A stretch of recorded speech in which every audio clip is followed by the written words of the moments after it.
It's another dark, dreary day in Pennsylvania here at the end of May. Is this spring? Late spring? Early summer? Right around the corner? Seriously? I keep wondering to myself, why am I here? Yeah, I know it's a rhetorical question, but it's my video report. I can ask whatever questions I want to. If you happen to be on the East Coast, you're sitting in the same miserable, lousy weather I am.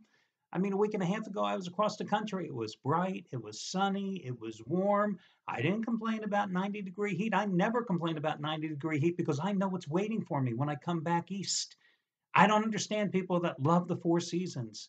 I don't want to see the Four Seasons. The only Four Seasons I want to see are the hotels when I drive by them. I don't like the Four Seasons. I don't like this weather. It reminds me of what I told my surgeon about 2 months ago when I was in there for my latest, one of my post-operative visits. I needed either Progress or Prozac. I kind of feel the same way today when I look out the window. It's ugly out there. Who the hell wants to be back here? It was ugly yesterday. It was ugly the day before. It's going to be ugly tomorrow. And the next day, it's going to be ugly the rest of the week. Temperatures in the 60s and the 70s. Who wants this? It's the beginning of June. It should be sunny. It should be bright. I don't get it. Days like this, I keep wondering. I've worked remotely via computer since 1992. What the hell am I doing here in Pennsylvania? Seriously, what am I doing here? I could be working in Rome. I could be working anywhere in the country. What am I doing in Pennsylvania? Okay, I feel better now. I've gotten that off my chest. I guess we'll talk a little gambling. We'll talk a little baseball. Boy, those free picks yesterday really sucked. Both of them lost. The Twins and the Giants. Let's get a couple of free winners here going today. You'll notice here at the site that I brought back the charity play of the week after a 2-month absence. And to be honest with you, I stopped using the charity play of the week, a promotion I started about 5.5 years ago. A promotion which, thanks to the folks out there that were steady contributors, the folks that believed in the greater good like I did, a community of caregivers that easily contributed well over, I would say, $300,000 to $400,000 to total strangers in the 5.5 years since I created the program. I stopped doing it a couple of months ago because maybe the message got old, but people stopped contributing. I don't mind putting my money in, and I continue to give my money, but when everybody else out there stopped giving money, it seemed kind of a fruitless proposition. So I gave it a rest for a couple of months. I thought perhaps the message was getting old. So I put it up today, and hopefully it'll win, and we'll start doing it again on a regular basis because it's a damn good thing. Gambling has such a negative connotation, but when the charity play wins and total strangers out there benefit from the kindness of total strangers, it's a damn good thing. And as I always say, guys, you can never have enough positive karma, especially when you're doing this thing we call gambling, this thing we love doing. Little extra karma doesn't guarantee wins, but it definitely helps in our lives, right? So let's get to the complimentary plays. A couple of selections here tonight. I used the Red Sox and Chris Sale as a 15-dime best bet in his last outing at home. And the Red Sox responded with a 9-4 run line win. But with Chris Sale on the hill and the Red Sox, you always have to worry because the Red Sox this season have proven one thing since David Ortiz packed it up. They have been a feast or famine type of offense. Well, Chris Sale tonight returns to Chicago. So he's going to be pumped. And he's had just a tremendous season. I mean, you look at his innings pitched, 73 innings pitched. He has allowed only 45 hits, and he struck out 101 batters, and he's only walked 14. So just tremendous Cy Young award-winning type numbers.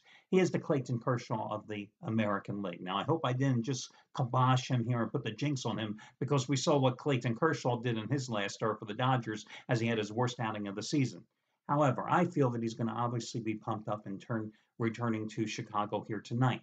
Now, the Red Sox had been on a nice little roll.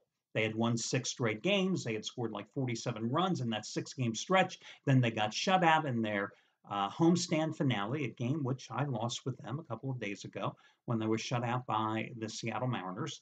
And then they lost the opening game of the series yesterday when their bullpen collapsed and wasted a fine pitching performance by David Price.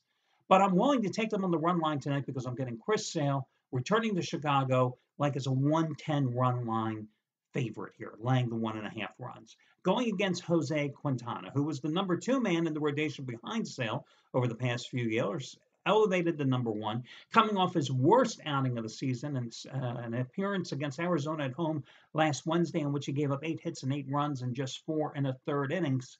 Now, he's got a 4.4 earned run average in 5 home starts this season. White Sox won the opener, as I said. They rallied for the 5-4 win yesterday. They've won 4 of their last 5. Red Sox have lost 2 straight after winning 6 in a row. But I'm going to take a shot and take the Red Sox minus the 1.5 runs in this spot as your first complimentary play. I'm also going to take the Pittsburgh Pirates at pretty much a pick-em price today at home with Ivan Nova going against Robbie Ray. Now, Robbie Ray has pitched tremendous ball for Arizona on the road. And I was even tempted to take Arizona plus the 1.5 runs as a $1.55 underdog in this spot. But I'm going to go the other way and just take the Pirates on the money line here. Instead, Nova has quietly put together a very nice season so far for the Bucs. He has worked at least 6 innings in his first 10 starts. I think 7 times he's worked at least 7 innings. He's got a 2.83 earned run average on the season. In 4 home starts, he's 3-1, and his ERA in those starts 2.39.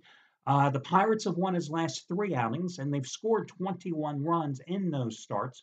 Ray, again, let me talk about his starts. At Chase Field in Arizona, he's got a 6.75 earned run average in 5 home starts. 5 starts on the road, however, totally different picture, 0.81. I mean, that's pretty amazing. His last 2 starts at San Diego and Milwaukee, he's uncorked 14 2/3 scoreless innings, a 4-hit ball, and struck out 15 batters. But this is a guy who is also in his brief career has historically struggled against the Pirates. 4 starts against Pittsburgh. He has an earned run average of 8. 2 starts at PNC Park in Pittsburgh. He's lost them both, and his earned run average in those outings, 5.73. So I think his career history against the Pirates outweighs his success on the road this year, and I like the way Nova is pitching. Pirates took the opener of yesterday's series 4-3. That was the Diamondbacks' 3rd straight loss after winning 5 in a row and 10 out of 11. That's what you get with streaky teams. And again, I'm going to go with Pittsburgh, minus 105, maybe minus 110 in this one as your one complimentary play, and the Red Sox on the run line.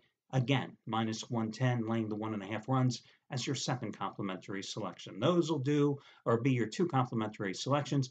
I'm pretty sure for my next job, the Pennsylvania Tourism Bureau is not going to be hiring me, so we will not use this video as any type of reference or resume. That'll do it, guys. I wish you well, and I'll talk to you again tomorrow when we do this one more time.